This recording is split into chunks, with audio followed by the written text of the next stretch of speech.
காலையில் எழுந்தவுடன் வெறும் வயிற்றிலே என்ன போடுகிறோம் என்பது முக்கியம் என்று நான் பல உரைகளில் நான் சொல்லி இருக்கிறேன்.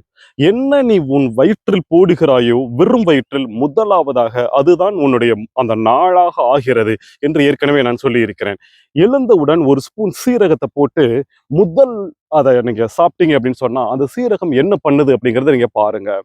ஆப்பிள் பழம் சாப்பிடலாம். இந்த பழைய சாதம் என்று கிராமத்தில் வைத்திருப்பார்கள். அதுல வந்து நீச்ச தண்ணி என்று ஒன்று உண்டு. அது நீராகாரம் என்று சொல்லுவார்கள். அதை நீங்க வெறும் வயித்துல ஒரு டம்ளர் குடிக்கலாம். இந்த மாதிரி நான் ஏற்கனவே இதெல்லாம் சொல்லி இருக்கிறேன். ஆனால் ஒரு விஷயத்தை நான் சொல்லவே இல்லை. அது என்னன்னா, பாகற்காய். இந்த பாகற்காயை நான் பல வருடங்களாக ஆராய்ச்சி பண்ணியிருக்கிறேன். வெறும் வயிற்றிலே பாகற்காயை சாப்பிடும் பொழுது அது எப்படி இருக்கிறது, அந்த நாள் வந்து நம்ம மனநிலை எப்படி இருக்கிறது, அந்த நாளே எப்படி இருக்கிறது, நம்ம சிந்தனை எப்படி இருக்கிறது, நம்ம வந்துட்டு பாசிட்டிவா இருக்குமா நெகட்டிவா இருக்குமா.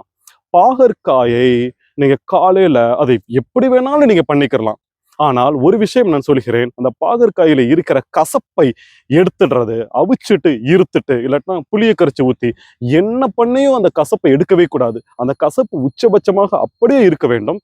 அதை சாப்பிட்டு சாப்பிட்டு பழக வேண்டும். அந்த பாகற்காயை முதலிலே வெறும் வயிற்றிலே காலையில எந்திரிச்சு பல்லுக்கெல்லாம் விளக்கிட்டு டாய்லெட்லாம் போயிட்டு குளிச்சுட்டு வந்துட்டு வெறும் வயிற்றிலே முதல் விஷயமாக உங்கள் வயிற்றிலே நீங்க போடும் பொழுது அது என்ன செய்கிறது என்பதை நான் பரிந்துரைக்கிறேன். தயவு செஞ்சு அதை வாரத்துக்கு ஒரு தடவையாவது வயிற்றுல முதல் விஷயமாக நீங்கள் ஏற்றுக்கொள்ளுங்கள். மாறாக இன்னொன்று சொல்கிறேன், வெறும் வயிற்றிலே நீங்கள் ஸ்வீட் இனிப்பு பண்டம் நீங்கள் போட்டீர்கள் என்றால் உங்கள் நாளே கொலாப்ஸ். உங்கள் வயிற்றுல என்னென்னமோ மாற்றங்கள் ஏற்பட்டு அசிடிட்டி எப்படி எப்படின்னு ஏற்று உங்கள் பாருங்க, அழகான பொண்ணு அசிங்கமான பொண்ணு, ரொம்ப சூப்பரானது ரொம்ப மட்டமானது.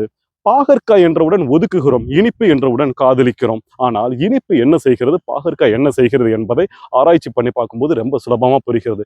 காலையில் வெறும் வயிற்றில் பாகற்காயை உட்கொள்ளுங்கள். அது உங்களுடைய நாளையும் உங்களுடைய சிந்தனையையும் உங்களை பாசிட்டிவாகவும் வைத்திருக்கும். தயவு செய்து செய்யுங்கள்.